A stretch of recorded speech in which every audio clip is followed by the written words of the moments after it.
প্রিয় ছাত্রছাত্রীরা সবাইকে পলাশ ফিজিক্স চ্যানেলে স্বাগত। আজকের আমরা ক্লাস 12-এর আলোর বিচ্ছুরণ এবং বিক্ষেপণের শেষ ক্লাস শিখব। এই ক্লাসে আমরা শিখব প্রধানত আলোর আরও একটি নতুন ধর্ম, সেটি হলো বিক্ষেপণ ধর্ম। কিন্তু তার আগে এই ক্লাসের আগে আমরা কি শিখেছিলাম? বিচ্ছুরণ ধর্ম সম্পর্কে জেনেছিলাম। বিচ্ছুরণ মানে কি ছিল? যৌগিক বর্ণের আলো বিশেষ কিছু মাধ্যমের মধ্য দিয়ে গেলে কি হয়, বিভিন্ন মৌলিক বর্ণে ভেঙে যায়। আজকের আমাদের ক্লাসের বিষয়বস্তু বিক্ষেপণ। তোমরা এই ঘটনাটা, বিক্ষেপণটার জন্য অনেক কিছু ঘটনা ঘটে যেগুলো দেখে থাকবে, আমরা সবাই দেখেছি, শুধু তোমরা নয় আমিও দেখেছি। যেমন আকাশ নীল হয়, আবার কি হয়, সূর্যোদয় এবং সূর্যাস্তের সময় সূর্যকে আমরা লাল বর্ণের দেখি। এছাড়াও মেঘ সাদা বর্ণের হয়। এই সব প্রাকৃতিক যে ঘটনাগুলোর কথা বললাম, এগুলোর জন্য কিন্তু বিক্ষেপণই দায়ী। প্রথমে জানতে হবে বিক্ষেপণ ধর্মটা কি। যেমন আমরা আলোর প্রতিফলন ধর্ম শিখেছি, প্রতিসরণ ধর্ম শিখেছি, তারপরে ঠিক আগের ক্লাসগুলোতে শিখলাম বিচ্ছুরণ ধর্ম। বিক্ষেপণও আলোর একটা ধর্ম।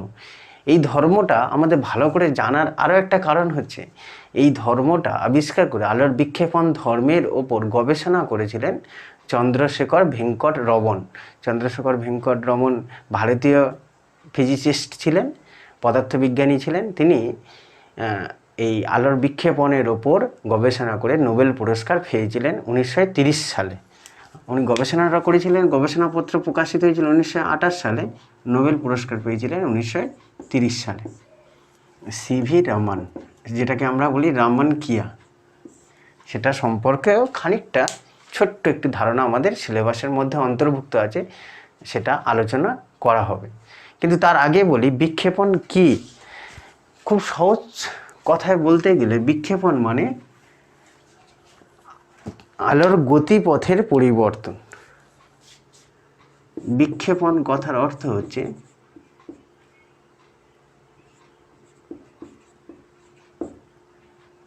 গতিপথের পরিবর্তন।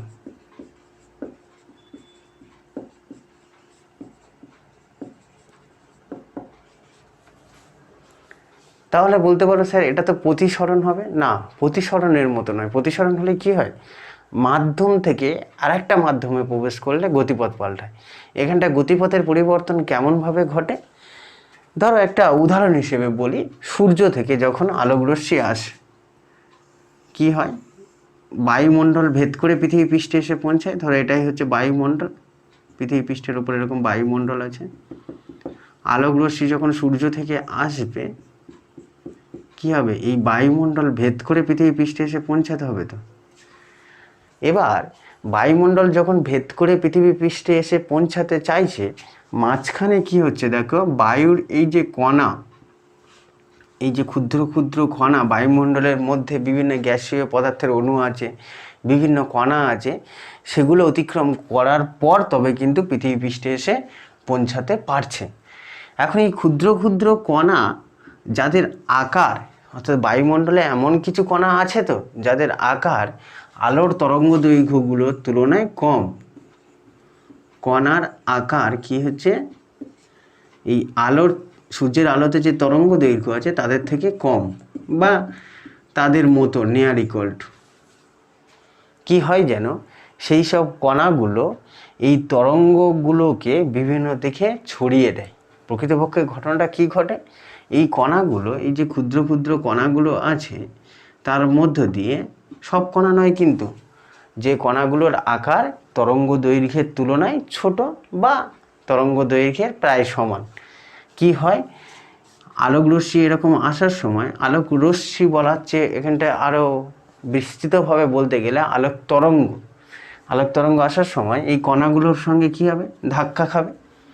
কণাগুলো কি করে, এই আলোক তরঙ্গ থেকে শক্তি শোষণ করে। আলো তো এক প্রকার শক্তি, তরঙ্গটা যখন আসে এই কণাগুলো আলোক তরঙ্গ থেকে শক্তি শোষণ করে।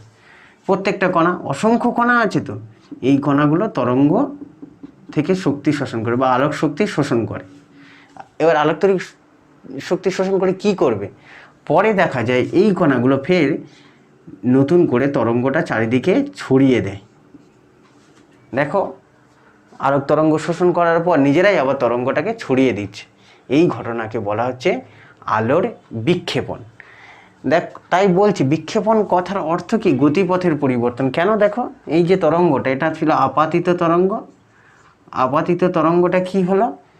এই কণা কর্তৃক, যেগুলোকে বলে স্ক্যাটার কণা, অর্থাৎ ক্ষুদ্র ক্ষুদ্র যে কণাগুলো, সেগুলো এই তরঙ্গটাকে শোষণ করে চারিদিকে ছড়িয়ে দিল, অর্থাৎ গতিপথ পরিবর্তন করে দিল। এটাকেই বলা হলো আলোর বিক্ষেপণ। তবে গতিপথ পরিবর্তন ঠিকই, কথাটা এটা মনে রেখো, যেন এটা প্রতিসরণ নয়। একটা গতিপথ পরিবর্তন বলতে কেমন বোঝানো হলো? তরঙ্গ বা আলোক তরঙ্গ থেকে শক্তি শোষণ করে সেই শক্তিগুলো চারিদিকে ছড়িয়ে যাওয়ার ঘটনা, এটাই হলো বিক্ষেপণ। তাহলে আমাদের যদি বলে বিক্ষেপণ কাকে বলবো, বিক্ষেপণের সংজ্ঞা দাও, সেক্ষেত্রে আমরা কি বলবো? বিক্ষেপণ বলতে বলবো যে আলোক তরঙ্গ কি হয়, বায়ুমণ্ডল বা কোনো ধূলিকণা বা কোনো স্বচ্ছ মাধ্যমের মধ্যে দিয়ে যাওয়ার সময় সেই মাধ্যমের কণাগুলো কর্তৃক শোষিত হয়, হওয়ার পর সেই তরঙ্গগুলো পুনরায় চারিদিকে নতুন তরঙ্গ সৃষ্টি হয়, সেই কণাগুলো আবার নতুন তরঙ্গ হিসেবে ছড়িয়ে পড়ে, শক্তিটাকে ছড়িয়ে দেয়। এই ঘটনাকে বলা হচ্ছে বিক্ষেপণ। এই বিক্ষেপণ নিয়ে আমি তো প্রথমেই ক্লাসের শুরুতেই বলেছি, সিভি রমন তো মৌলিক গবেষণার জন্য নোবেল পুরস্কার পেয়েছিলেন রামন কি আবিষ্কারের জন্য।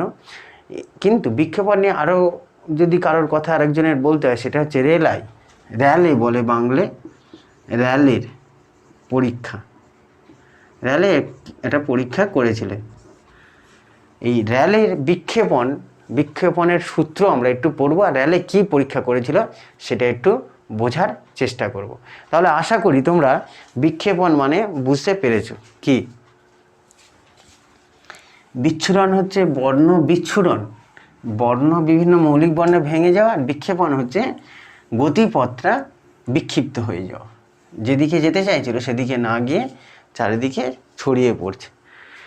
র্যালে কি পরীক্ষা করেছিলেন? আচ্ছা, পরীক্ষার ফলাফলটা শুধু আমাদের জানতে হবে।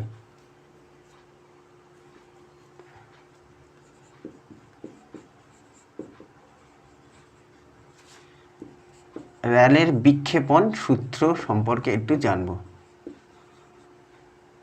উনি কি বলেছিলেন? সূত্রটা কি বলেছিলেন যেন? বলেছিলেন এ সমান হয় এ বাই আর ল্যামডা স্কোয়ার। এই যে লিখলাম রাশিগুলো, এগুলো কোনোটা কিছু চেনা গেল না কোনটা কি। এ মানে কি? আমি এখানে প্রত্যেকটা রাশির অর্থ লিখে দিই। এ মানে ক্যাপিটাল এ হচ্ছে আপাতিত আলোক তরঙ্গের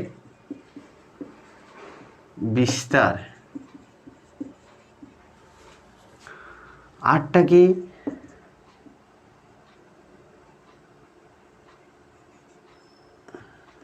কণাগুলি থেকে দূরত্ব। আচ্ছা, কণাগুলি বলতে এখানে কি বোঝাতে চাইছি? কণাগুলি বলতে এখানে বোঝাতে চাইছি বিক্ষেপণ, যে কণাগুলো দ্বারা আলোক রশ্মি বিক্ষিপ্ত হচ্ছে, সেই বিক্ষেপণ কণাগুলি থেকে দূরত্ব। ভিটা কি? ভিটা হচ্ছে বিক্ষেপণ কণাগুলির আয়তন। আর ছোট হাতের এটা কি? ছোট হাতের এ হচ্ছে বিক্ষিপ্ত আলোর তরঙ্গ দৈর্ঘ্য। মানে কি? মানে একটু আমি ছবি এঁকে বলি। দেখো, এখানে যদি ধরো এখানে অনেকগুলো কণা আছে, বিক্ষেপণ কণা। বিক্ষেপণ কণা বলতে আমরা বোঝাতে চাইছি যে কণা কর্তৃক আলোক রশ্মি বিক্ষিপ্ত হয়ে যায়। এবার আলোক তরঙ্গ এসে পড়ছে, এখানে তরঙ্গ এসে কোনো একটা কণার উপর পড়বে, অসংখ্য কণা তো। ধরো যে আলোক তরঙ্গটা আসছে তার তরঙ্গ দৈর্ঘ্য ল্যামডা, যেটাকে আমরা আচ্ছা এটা লেখা হয়নি, এখানটা ল্যামডাটা লিখে দিই। আপাতিত আলোর তরঙ্গ দৈর্ঘ্য, এই যে আলোটা এসে পড়ছে তার তরঙ্গ দৈর্ঘ্য কত ধরলাম, ল্যামডা। আর সেই আলোটার বিস্তার, আলো তো এক প্রকার তরঙ্গ, তার বিস্তারটা আমি ধরে নিচ্ছি, মানে আপাতিত আলোক তরঙ্গের বিস্তার এসে পড়লো। এখানে যে কণাগুলো আছে, এই বিক্ষেপণ কণাগুলো, তাদের আয়তনটা আমি ধরছি যে এই কণাগুলোর মোট আয়তন ভি। এটা নিশ্চয়ই বুঝলে, ল্যামডাটাও বুঝলে। ল্যামডাটা হচ্ছে আপাতিত আলোর তরঙ্গ দৈর্ঘ্য, এটা হচ্ছে বিক্ষেপণ কণাগুলোর আয়তন ভিটা, আর এটা আপাতিত আলোর তরঙ্গের বিস্তার। ধরো আমি এই জায়গা থেকে এখানে কোনো একটা বিন্দু থেকে এই বিক্ষিপ্ত তরঙ্গগুলো দেখতে চাইছি, যে বিক্ষিপ্ত তরঙ্গগুলো কেমন হবে, তাই না? কারণ কি, ওই কণাগুলো করতেই তরঙ্গ বিক্ষিপ্ত হয়ে যাবে চারিদিকে। আমি একটা নির্দিষ্ট দূরত্ব, ধরো এখান থেকে, অর্থাৎ ওই বিক্ষেপণ কণাগুলো থেকে ছোট হাতের আর দূরত্ব থেকে দৃষ্টি দেখতে চাইছি, ছোট হাতের আর দূরত্বে বিক্ষিপ্ত তরঙ্গগুলো কেমন হয়। এগুলো সেই বিক্ষেপণ তরঙ্গ, মানে নতুন তরঙ্গ যেগুলো হলো, এই দূরত্বটা হচ্ছে আর এই তরঙ্গগুলোর বিস্তার আমি ধরে নিয়েছি এ। বোঝা গেল কোনটা কী রাশি? যে আলোটা এসে পড়ছে তার তরঙ্গ দৈর্ঘ্য ল্যামডা এবং বিস্তার এ। এই কণাগুলোর আয়তন কত? কণাগুলোর আয়তন ভি। আর আমি আর দূরে, বিক্ষিপ্ত তরঙ্গগুলো আর দূরে পৌঁছানোর পর তাদের বিস্তার পরিমাপ করছে, মানে এই কণাগুলো কর্তৃক তরঙ্গ বিক্ষিপ্ত এখানে পৌঁছাবে, তো এই ডিস্টেন্সটা কত কণাগুলো থেকে, এই ডিস্টেন্সটা আর। এই যে লেখা হয়েছে বিক্ষেপণ কণাগুলি থেকে দূরত্ব, পৌঁছানোর পর তাদের বিস্তার যদি ছোট হাতের এ হয়, নতুন তরঙ্গের বিস্তার, সেটা কত হয়, A V by R lambda square. এটা র্যালে পরীক্ষা করে দেখিয়েছিলেন। এটাকে বলা হয় র্যালের বিক্ষেপণ সূত্র। তাহলে এখানে খেয়াল রাখতে হবে, এই প্রমাণটা আমাদের নেই কিন্তু সূত্রটা মনে রাখতে হবে। এখানে এটা কি, এটা হচ্ছে সেই বিক্ষেপিত তরঙ্গগুলোর, অর্থাৎ নতুন তরঙ্গগুলোর বিস্তার। আর বড় হাতের এটা কি, যে তরঙ্গটা এসে বিক্ষিপ্ত হয়ে পড়েছিল। নিশ্চয়ই তোমরা বুঝতে পারলে আমি কি বললাম। তোমরা ছবিটা এঁকে নাও, বুঝে যাবে আরও। ফলে দেখো বিক্ষেপিত বিক্ষিপ্ত তরঙ্গগুলির বিস্তার কত হলো, ছোট হাতের এ। তাহলে তীব্রতা কত আসবে? বিক্ষিপ্ত তরঙ্গগুলির তীব্রতা, আমরা জানি তীব্রতা আর বিস্তারের মধ্যে সম্পর্ক শিখেছিলাম। কি ছিল দেখো, তীব্রতা সমানুপাতি বিস্তারের স্কোয়ার, বিস্তারের বর্গের সমানুপাতি, তাই না? ফলে বিক্ষিপ্ত তরঙ্গগুলির তীব্রতা কত হবে? তীব্রতা হবে আই দ্বারা যদি প্রকাশ করি, আইএস। এস কেন লিখলাম? আসলে বিক্ষেপণের ইংরেজি হচ্ছে স্ক্যাটারিং।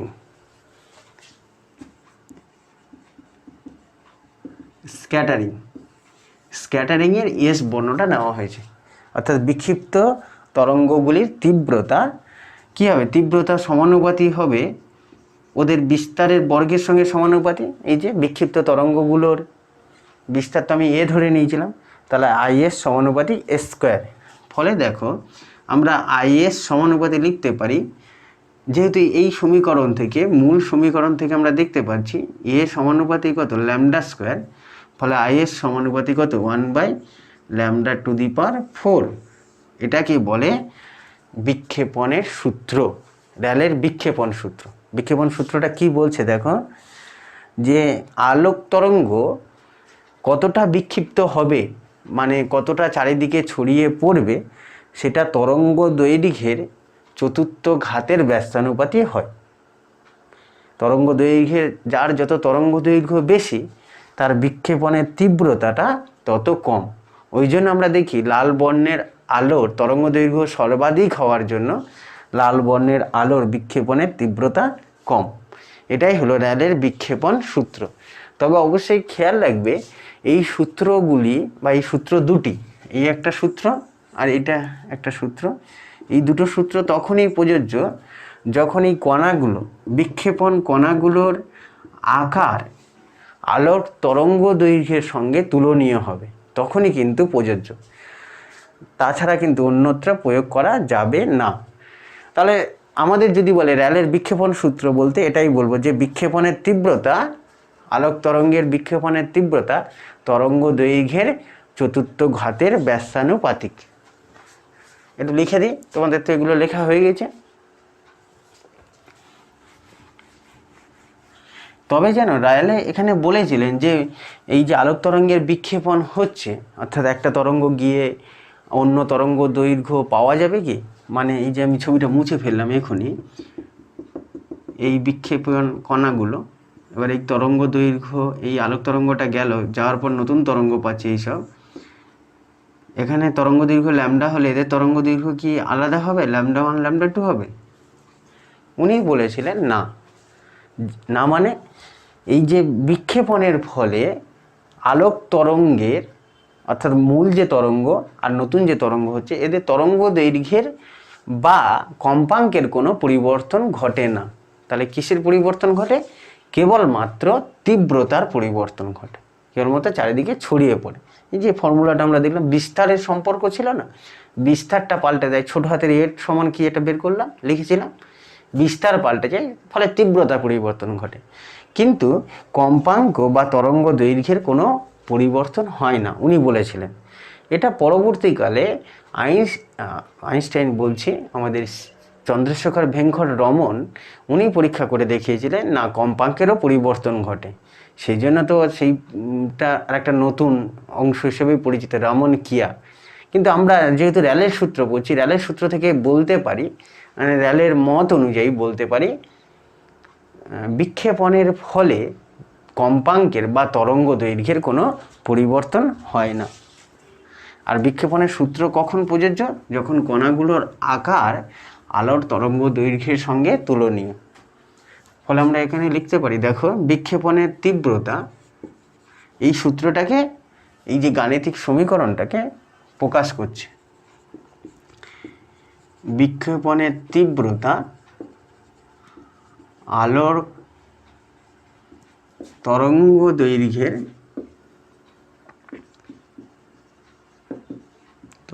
দৈর্ঘ্যের কি হবে? চতুর্থ ঘাতের ব্যস্তানুপাতিক হয়। আলোর তরঙ্গ দৈর্ঘ্যের চতুর্থ ঘাতের ব্যস্তানুপাতিক হয়। বুঝছে? আরেকটা কথা এখানে মনে রাখতে হবে, সেটা কি হলো, বিক্ষেপণের সূত্র, বিক্ষেপণের ক্ষেত্রে র্যালের সূত্র কেবলমাত্র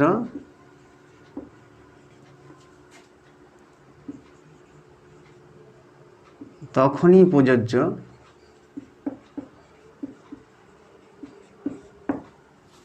কখন প্রযোজ্য? যখন কণাগুলির আকার আলোক তরঙ্গ দৈর্ঘ্যের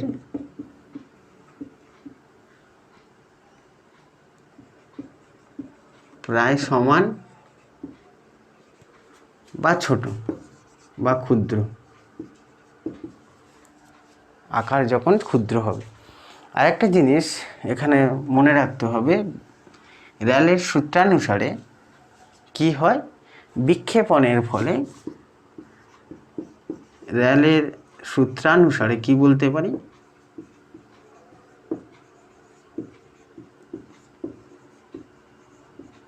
বিক্ষেপণের ফলে তরঙ্গ দৈর্ঘ্য বা কম্পাঙ্কের কোনো পরিবর্তন ঘটে না। অর্থাৎ যে তরঙ্গ দৈর্ঘ্যটা এসে পড়ছিল, নতুন যে তরঙ্গ সৃষ্টি হলো, কণাগুলো শোষণ করার পর নতুন তরঙ্গ ছাড়ে, তো সেই তরঙ্গগুলোর তরঙ্গ দৈর্ঘ্য সেই আপাতিত আলোর তরঙ্গ দৈর্ঘ্যের মতোই হয়। বিক্ষেপণের ফলে আলোর তরঙ্গ দৈর্ঘ্য বা কম্পাঙ্কের কোনো পরিবর্তন হয় না।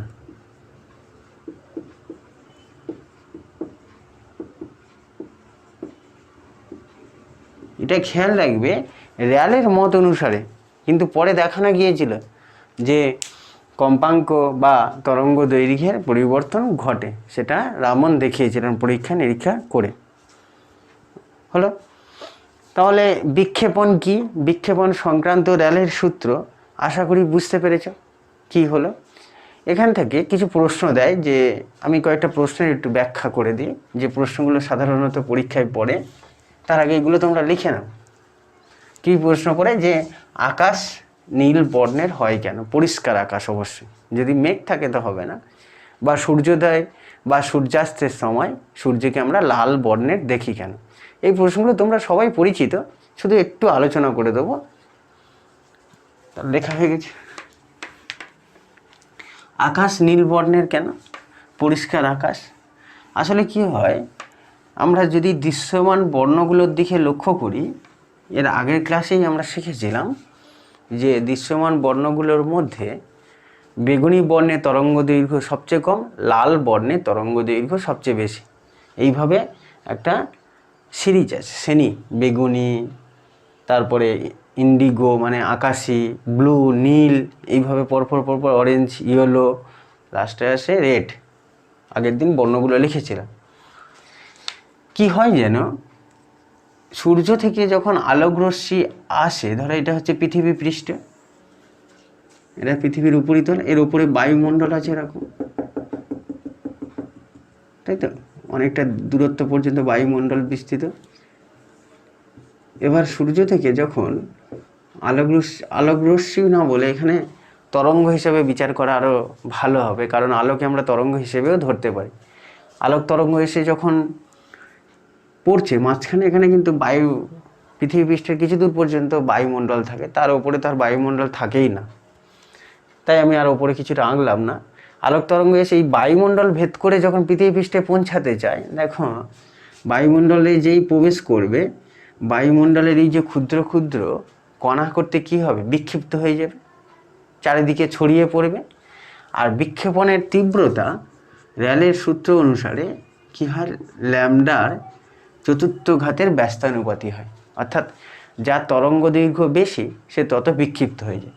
ফলে দেখো এখানে সবকটা বর্ণ মিশে আছে, সাদা বর্ণের আলো আসছে, চারিদিকে বিক্ষিপ্ত হয়ে যাচ্ছে। সবচেয়ে বেশি কে বিক্ষিপ্ত হবে? বেগুনি বর্ণ, কারণ বেগুনি তরঙ্গ দৈর্ঘ্য সবচেয়ে কম, ফলে বিক্ষেপণের তীব্রতা কী হবে, সবচেয়ে বেশি। ব্যস্ত সম্পর্ক তো, যেহেতু বেগুনি তরঙ্গ দৈর্ঘ্য সবচেয়ে কম, তাহলে বিক্ষেপণের তীব্রতা কী হবে, সবচেয়ে বেশি। অর্থাৎ বেগুনিটা সবচেয়ে বেশি বিক্ষিপ্ত হয়ে যাবে, ভায়োলেট, তারপরে যাবে কি ইন্ডিগো, তারপরে যাবে কি ব্লু, এইভাবে সব আলো বিক্ষিপ্ত হয়ে যাবে পরপর। সবচেয়ে কম বিক্ষিপ্ত হবে কি লাল, কারণ লালের তরঙ্গ দৈর্ঘ্য সবচেয়ে বেশি, ফলে লাল আলোটা বেশিরভাগটাই পৃথিবী পৃষ্ঠে এসে পৌঁছাতে পারবে, তার গতিপথের কোনো বিক্ষেপণ ঘটবে না। এখন সবকটা বর্ণ চারিদিকে ছড়িয়ে পড়ছে, সবচেয়ে বেশি ছড়িয়ে পড়ছে বেগুনি, কিন্তু আমাদের চোখ বেগুনি বর্ণের পক্ষে খুব ভালো সক্রিয় নয় বা সেন্সিটিভ নয়। বেগুনি বর্ণটা না আমরা খুব ভালো বুঝতে পারি না, দেখতে পাই না। তাই আকাশি বা নীলকে দেখি, ওই বিক্ষিপ্ত হয়ে ছড়িয়ে পড়ছে ধূলিকণা বায়ুকণার মধ্যে, ফলে আমরা কি হচ্ছে, আকাশকে নীল বর্ণের দেখি। ওই কারণেই চাঁদের আকাশকে আমরা কালো দেখি। কেন? চাঁদের উপরিপৃষ্ঠে কোনো বায়ুমণ্ডল নেই, ফলে দেখো বায়ুমণ্ডল না থাকার জন্য যা আলোক রশ্মি আসছে, চাঁদের ক্ষেত্রে কেমন হবে, যদি এটা চাঁদের কথা ভাবো, এটা পৃথিবী পৃষ্ঠেরও দেখিয়েছি, চাঁদের ক্ষেত্রে কি হবে, আলোক তরঙ্গ সরাসরি এসে চাঁদের পৃষ্ঠে পৌঁছাবে, ফলে কোনো বিক্ষেপণ হবে না। আর বিক্ষেপণ না হওয়ার জন্য আমরা বায়ুমণ্ডলের ওপরে যে ধূলিকণা বায়ুকণা না থাকার জন্য বিক্ষেপণ হলো না, ফলে আকাশকে আমরা কালো দেখব। এখানে আমরা ওই কারণে যেহেতু বিক্ষিপ্ত হয়ে ওপরে পৌঁছে যাচ্ছে এই ধূলিকণা বায়ুকণা করতে, আমরা এই আকাশকে ওই কারণে বিক্ষেপণের জন্য নীল বর্ণের দেখি। ঠিক একই কারণে আমরা দেখবে সিগন্যালে লাল বর্ণের আলো ব্যবহার করি। কেন? আসলে দেখো এখানে যদি একটা সিগন্যাল পোস্ট থাকে, এখানটা যদি একটা আলো থাকে, ধরো লাল বর্ণের আলো, কি সুবিধা হবে যদি লাল বর্ণের আলো থাকে, এই আলোক তরঙ্গের লাল বর্ণের আলোর তরঙ্গ দৈর্ঘ্য সর্বাধিক হওয়ার জন্য লালটা কিন্তু অনেক দূর পর্যন্ত পৌঁছাতে পারবে। কেন? কারণ এই যে ধূলিকণা বায়ুকণা দ্বারা বিক্ষেপণের তীব্রতা অনেক কম হবে। কিন্তু ধরো ওই একই জায়গায় এখানে একটা নীল বর্ণের আলো হলো, লাল এবং একটি নীল, নীল বর্ণের তরঙ্গ দৈর্ঘ্য কি অনেকটা কম, ফলে কি হবে দেখবে নীল বর্ণটা বিক্ষিপ্ত হয়ে যাবে, বেশি দূর পর্যন্ত পৌঁছাতে পারবে না, বিক্ষিপ্ত হয়ে চারিদিকে ছড়িয়ে পড়বে, তীব্রতা কমতে থাকবে, কমতে কমতে দেখবে এখানে আর পৌঁছাতে, এই জায়গাটায় চোখ রাখলে লালের তীব্রতাটা প্রায় একই থাকবে, কিন্তু এর তীব্রতা এত কমে যাবে এখানে আর পৌঁছাবে না, ফলে আমরা দেখতে পাবো না। একই দূরত্বে দেখো লালটা বেশি দূর পর্যন্ত পৌঁছাতে পারলো, কারণ ওর বিক্ষেপণটা কম হয়েছে, তো তীব্রতা কমে গেছে বেশি, তীব্রতা কমেইনি বলতে গেলে, পৌঁছাতে পেরেছে। কিন্তু এ কী হচ্ছে, বিক্ষেপণের তীব্রতা বেশি হয়, চারিদিকে ছড়িয়ে পড়ছে, পৌঁছাতে পারছে না। তাই আমরা কি হয়, সিগন্যালকে লাল বর্ণের সিগন্যাল ব্যবহার করা হয়। এই একই রকম কারণে সূর্যোদয় বা সূর্যাস্তের সময় আমরা সূর্যকে লাল বর্ণের দেখি। কারণ দেখো সূর্যোদয় বা সূর্যাস্তের সময় কি হয়, একটা ছবি আঁকি।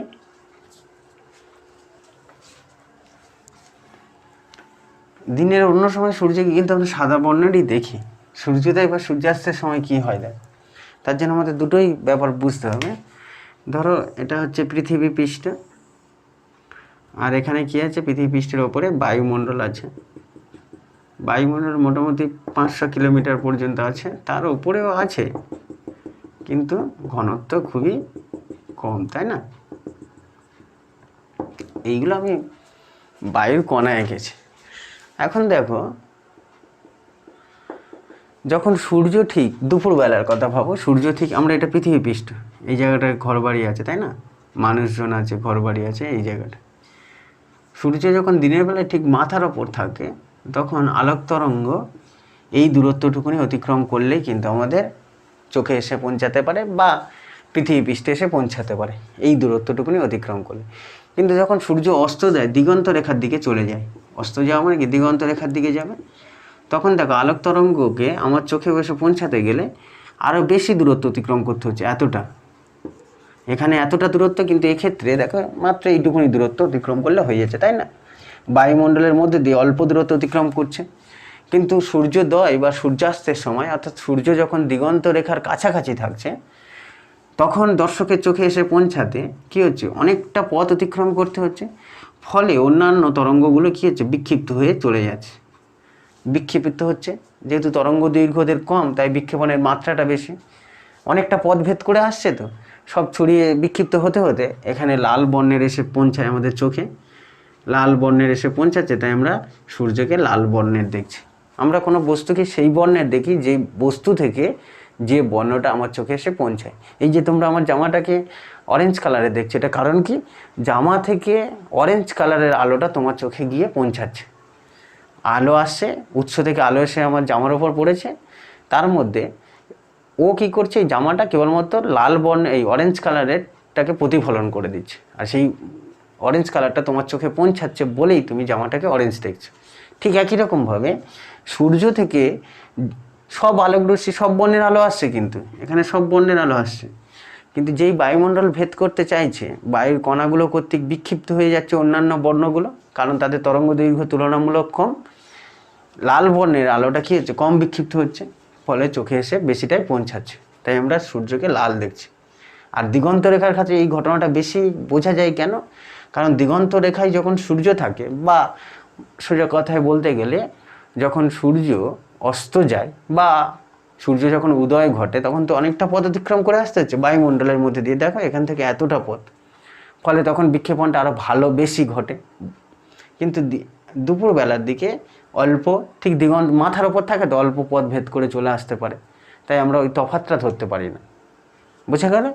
এই হলো বিক্ষেপণের জন্য কয়েকটি প্রাকৃতিক ঘটনা। এই ঘটনাগুলি কিন্তু আমরা সচরাচর সবাই দেখেছি, তার ব্যাখ্যাটা কিভাবে দিলাম আশা করি বুঝতে পেরেছে। এরপরেই আমরা শিখব, আমাদের সিলেবাসের বিষয়বস্তু আছে বিক্ষেপণে, ওই যে বলছিলাম রামন কিয়া, রামন নোবেল পুরস্কার পেয়েছিলেন, সেই রামন কিয়া সম্পর্কে একটু জানব। কিন্তু তার আগে বলি, যারা এখনও ওই চ্যানেলটিকে সাবস্ক্রাইব করোনি, অবশ্যই চ্যানেলটিকে সাবস্ক্রাইব করে নাও, আর সঙ্গে পাশে থাকা বেল আইকনকে অবশ্যই হিট করো। বেল আইকনটা ক্লিক করা থাকলে তোমরা সঙ্গে সঙ্গে নোটিফিকেশান পেয়ে যাবে, ভিডিও দেওয়ার সঙ্গে সঙ্গে নোটিফিকেশান পাবে, আর তোমরা তখনই ভিডিওগুলো দেখে নিতে পারবে। আর অবশ্যই একটা লাইক এবং কমেন্ট করো। চলো তাহলে আমরা বিক্ষেপণের ব্যাপারটা বুঝলাম, এবার একটু শিখব র্যালের বিক্ষেপণ সূত্র শিখলাম তো, এবার কি শিখব? রামন ক্রিয়া সম্পর্কে জানবো। রামন ক্রিয়া কি? রামন ক্রিয়া ক্লাসের শুরুতেই বলেছিলাম, এটা সিভি রমন 1928 খ্রিস্টাব্দে গবেষণাটা করেছিলেন, আর 1930 খ্রিস্টাব্দে নোবেল পুরস্কার পেয়েছিলেন। কি গবেষণা করেছিলেন সিভি রমন? সিভি রমন দেখালেন যে এরকম যদি একটা ধরো টেস্ট টিউবের মধ্যে, এই টেস্ট টিউবটার মধ্যে, কাঁচের তৈরি টেস্ট টিউব, এর মধ্যে বেনজিন, টোলুইন বা অন্য কোনো তরল পদার্থ নেওয়া হয়, বেনজিন বা টোলুইন এই ধরনের তরল পদার্থ নিলেন, নিয়ে এখান থেকে দৃশ্যমান আলোক তরঙ্গ ফেললেন। দৃশ্যমান মানে যেগুলো আমরা দেখতে পাই, দৃশ্যমান আলোক তরঙ্গ।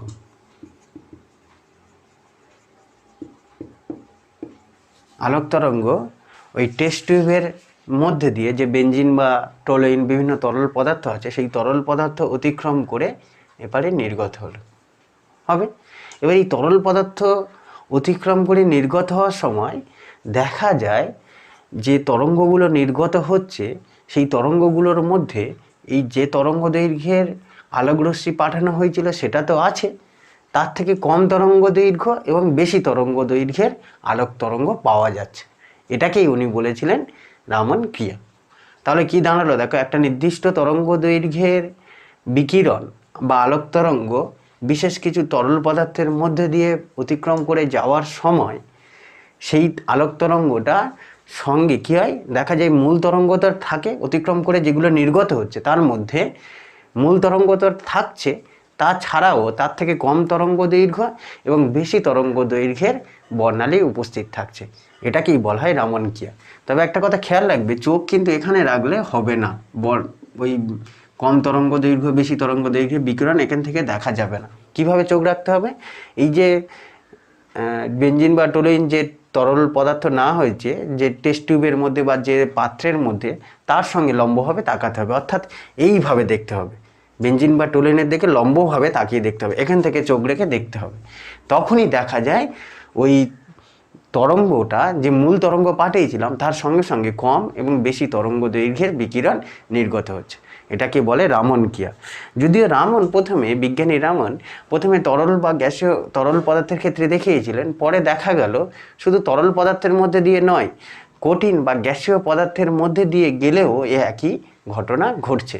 অর্থাৎ রামন ক্রিয়াটা কঠিন বা তরল পদার্থের বা গ্যাসীয় পদার্থের প্রত্যেকটা পদার্থের ক্ষেত্রেই রামন ক্রিয়া দেখা যায়।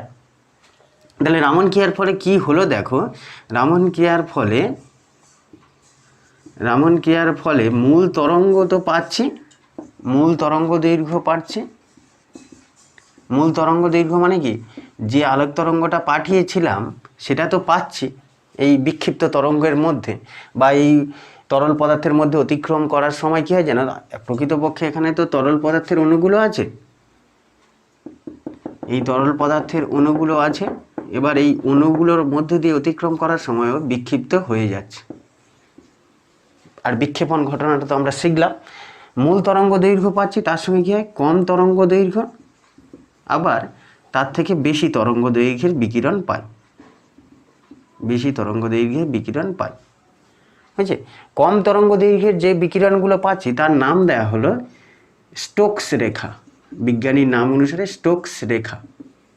এ তরঙ্গ দৈর্ঘ্য কম, কম্পাঙ্কটা বেশি। আবার মূল তরঙ্গ দৈর্ঘ্য, এটা তো আমরা র্যালের সূত্র থেকে জানি। র্যালে বলেছিলেন যে যে তরঙ্গ দৈর্ঘ্যে বিকিরণ গিয়ে আপাতিত হবে, ওই বিক্ষিপ্ত কণাগুলোর সঙ্গে সংঘর্ষের ফলে নতুন যে তরঙ্গ সৃষ্টি হবে তাদের কম্পাঙ্কের বা তরঙ্গ দৈর্ঘ্যে কোনো পরিবর্তন হবে না। এই তরঙ্গ দৈর্ঘ্যকে ওই কারণে বলা হয় র্যালের বিক্ষেপণ, র্যালে তরঙ্গ। বুঝছে? আর এই বেশি তরঙ্গ দৈর্ঘ্যে যেটাকে পাচ্ছি সেটাকে বলে বিপরীত স্টোকস রেখা বা অ্যান্টি স্টোকস রেখা। স্টোকস রেখা অর্থাৎ বুঝতে পারলে এখানে একটা নির্দিষ্ট তরঙ্গ দৈর্ঘ্যের বিকিরণ পাঠালাম, এই তরল পদার্থের অণুগুলোর মধ্যে বিক্ষিপ্ত হয়ে যাওয়ার জন্য অণুগুলোর মধ্যে দিয়ে যাওয়ার সময় তরঙ্গের বিক্ষিপ্ত হওয়ার পরে ফলে 3 ধরনের তরঙ্গ পাচ্ছি। মূল যেটা ছিল সেটা তো পাচ্ছি, সেটাকে বলে র্যালে তরঙ্গ বা র্যালে রেখা, তরঙ্গ না বলে রেখা বলা উচিত। আর তার থেকে কম তরঙ্গ দৈর্ঘ্যে যেগুলো পাচ্ছি সেটাকে বলা হয় স্টোকস রেখা, বেশি তরঙ্গ দৈর্ঘ্যে যেগুলো পাচ্ছি সেটাকে বলা হয় বিপরীত স্টোকস রেখা বা অ্যান্টি স্টোকস রেখা। আচ্ছা, আর একটা কথা এখানে মনে রাখবে, তরঙ্গ দৈর্ঘ্য কমলে কম্পাঙ্ক বৃদ্ধি পায়। তরঙ্গ দৈর্ঘ্য কমলে কম্পাঙ্ক বৃদ্ধি পায়। মানে দেখো এখানে তরঙ্গ দৈর্ঘ্য কমে গেছে কার থেকে? মূল তরঙ্গ দৈর্ঘ্যের থেকে, তাই কম্পাঙ্কটা বেড়ে যাবে। অর্থাৎ স্টোকস রেখার কম্পাঙ্ক বেশি, অ্যান্টি স্টোকস রেখার কম্পাঙ্ক কম। আমরা যদি এটা লেখচিত্রের সাহায্যে ব্যাপারটা বোঝার চেষ্টা করি, ছবির সাহায্যে, কেমন যেন ধরো এই হচ্ছে, দেখো এইটা একটা সরলরেখা অঙ্কন করলাম। এবার এদিকে আমরা নিলাম তীব্রতা। দেখবে এখানে যদি স্টোকস রেখা থাকে, এই জায়গাটায় যদি স্টোকস তরঙ্গ থাকে, এইদিকে তীব্রতা অঙ্কন করছে, তীব্রতা, আর এদিকে হচ্ছে তরঙ্গ দৈর্ঘ্য সঙ্গে লেখচিত্র অঙ্কন করছে। বুঝছে? কি দেখতে পাবে এখানে যদি স্টোকস রেখা থাকে, দেখো না, 1 মিনিট আঁকি, এরকম। অর্থাৎ এটা যদি র্যালে রেখা হয়, র্যালে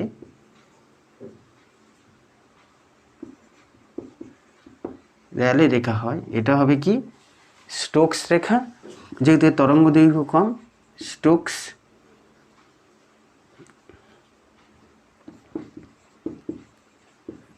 আর এটা হচ্ছে অ্যান্টি স্টোকস বা বিপরীত স্টোকস।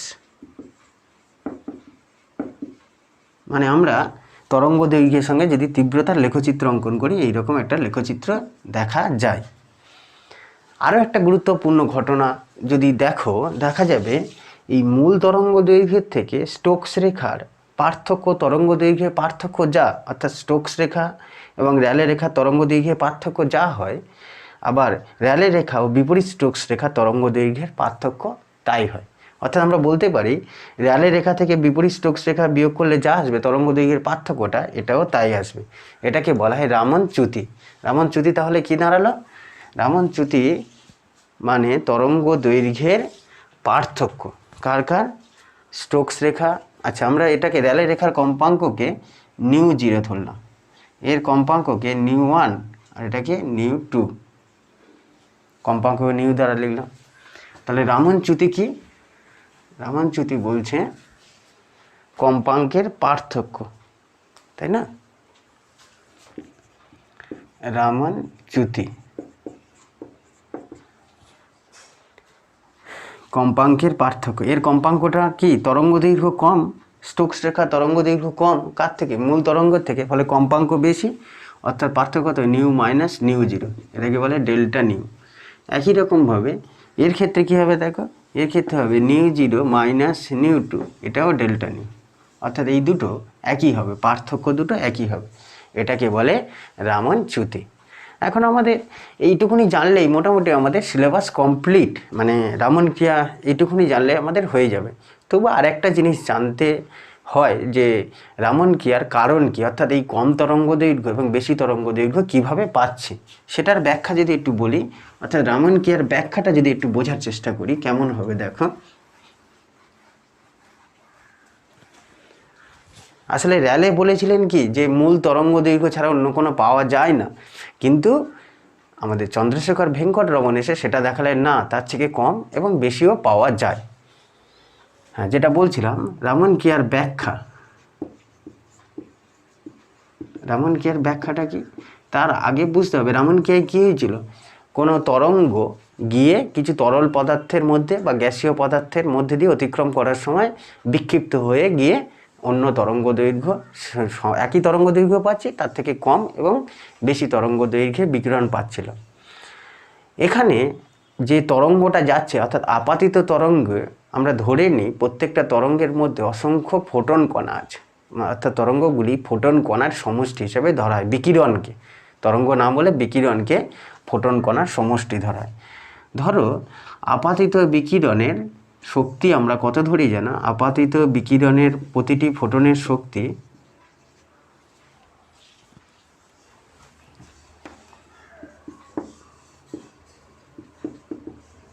বিকিরণের প্রতিটি ফোটনের শক্তি হয়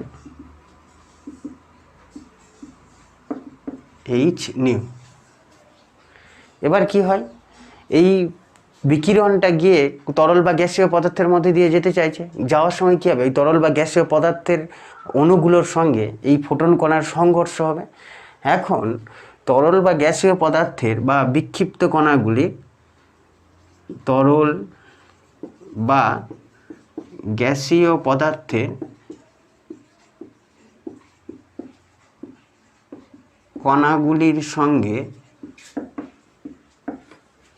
ফোটনের 3 ধরনের সংঘর্ষ হয়, 3 প্রকার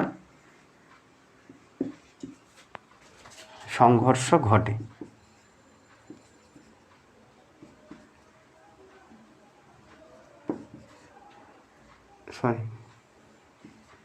সংঘর্ষ ঘটে। ফোটন কণাগুলো যেই ওই মাধ্যম অতিক্রম করতে থাকছে, তাহলে মাধ্যমের কণাগুলোর সঙ্গে ওদের 3 ধরনের সংঘর্ষ ঘটে। কি কি সংঘর্ষ ঘটে? সংঘর্ষ হচ্ছে 3 প্রকার। এখানে সংঘর্ষটা একসঙ্গে লিখি, কি কি হয় যেন। একটা হচ্ছে এক ধরনের সংঘর্ষ ঘটে যেখানে ফোটন কণাগুলোর সঙ্গে ওই তরল পদার্থের অণুগুলোর স্থিতিস্থাপক সংঘর্ষ ঘটে, পূর্ণ স্থিতিস্থাপক সংঘর্ষ। স্থিতিস্থাপক সংঘর্ষ। আর পূর্ণ স্থিতিস্থাপক সংঘর্ষ ঘটায় কি হয়, কোনো শক্তির বিনিময় ঘটে না, অর্থাৎ ফোটন কণার যা শক্তি ছিল সংঘর্ষের ফলেও শক্তি তাই থাকে, ফলে তরঙ্গ দৈর্ঘ্য একই থাকে, তরঙ্গ দৈর্ঘ্য অপরিবর্তিত থাকে, অপরিবর্তিত থাকে। বোঝা গেল? ওই ফোটন কণাগুলো এসে তরল পদার্থের অণুগুলোর সঙ্গে সংঘর্ষ করছে, সেই সংঘর্ষটা কেমন হচ্ছে? পূর্ণ স্থিতিস্থাপক। পূর্ণ স্থিতিস্থাপক সংঘর্ষ হলে কী হবে, সংঘর্ষের ফলে যে ফোটন কণা নির্গত হচ্ছে তার তরঙ্গ দৈর্ঘ্যের বা শক্তির কোনো পরিবর্তন হয় না, যেটাকে আমরা বলছি শক্তির পরিবর্তন হচ্ছে না মানে কম্পাঙ্কের পরিবর্তন হচ্ছে না। কম্পাঙ্কের পরিবর্তন হচ্ছে না মানে তরঙ্গ দৈর্ঘ্যেরও পরিবর্তন হচ্ছে না, যেটাকে আমরা র্যালে রেখা বলি। অর্থাৎ র্যালে রেখাগুলো কেন পাই? অসংখ্য ফোটন কণা আসে, যে ফোটন কণাগুলোর সঙ্গে তরল পদার্থের অণুগুলো বা গ্যাসীয় পদার্থের অণুগুলোর সংঘর্ষে পূর্ণ স্থিতিস্থাপক হয়, তাদের ক্ষেত্রে আমরা বিক্ষিপ্ত তরঙ্গকে মূল তরঙ্গ দৈর্ঘ্যের সমান মনে হয়, সেটাকে আমরা র্যালে রেখা বলি। এছাড়াও কি হতে পারে? এছাড়া হতে পারে কি যেন, ফোটন কণাটাই যে এইচ নিউ শক্তিসম্পন্ন ফোটন কণার সঙ্গে তরল পদার্থের অণুগুলোর যখন সংঘর্ষ ঘটে, তখন ফোটন কণা কিছুটা শক্তি তরল পদার্থের অণুগুলোকে দিয়ে দিতে পারে, বা ওই যে কণাগুলোর সঙ্গে সংঘর্ষ করছে সেই কণাগুলোকে দিয়ে দিতে পারে। ফলে কী হলো, ওর শক্তি হ্রাস পেল। শক্তি হ্রাস পেলে কী হবে, কম্পাঙ্ক কমে গেল। কম্পাঙ্ক কমে গেলে তরঙ্গ দৈর্ঘ্য বেড়ে যাচ্ছে। অর্থাৎ অণুগুলোর শক্তি কী হয়, ফোটন কণা অণুগুলোকে শক্তি দেয়, অণুগুলিকে শক্তি প্রদান করে। তখন কি হয়, বিপরীত স্টোকস রেখা পাওয়া যায়।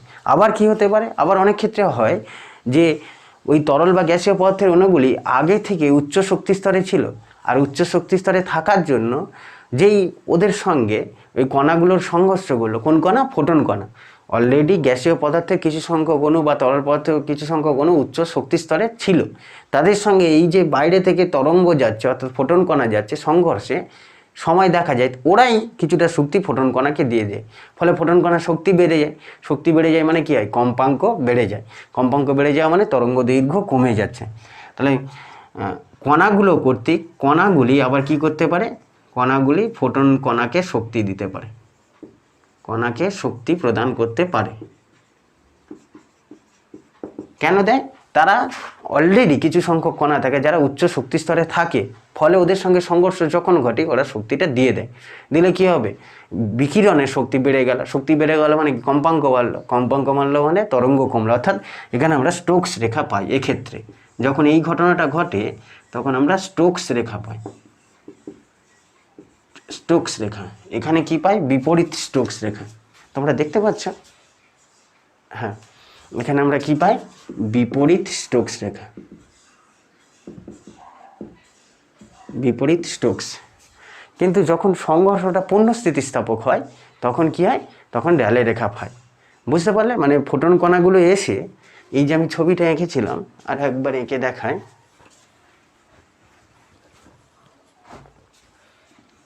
এই টিউবের মধ্যে, টেস্ট টিউবটার মধ্যে আমরা কিছু তরল বা গ্যাসীয় পদার্থ নিয়েছিলাম, তাদের অণুগুলো এগুলো দেখালাম। এবার তরঙ্গটা আসছে, এসে তরঙ্গ আসছে মানে কি, ফোটন কণা আসছে এইচ নিউ, প্রতিটি অসংখ্য ফোটন কণা আসছে, প্রতিটি ফোটন কণার শক্তি এইচ নিউ, এই কণাগুলোর সঙ্গে সংঘর্ষ করছে।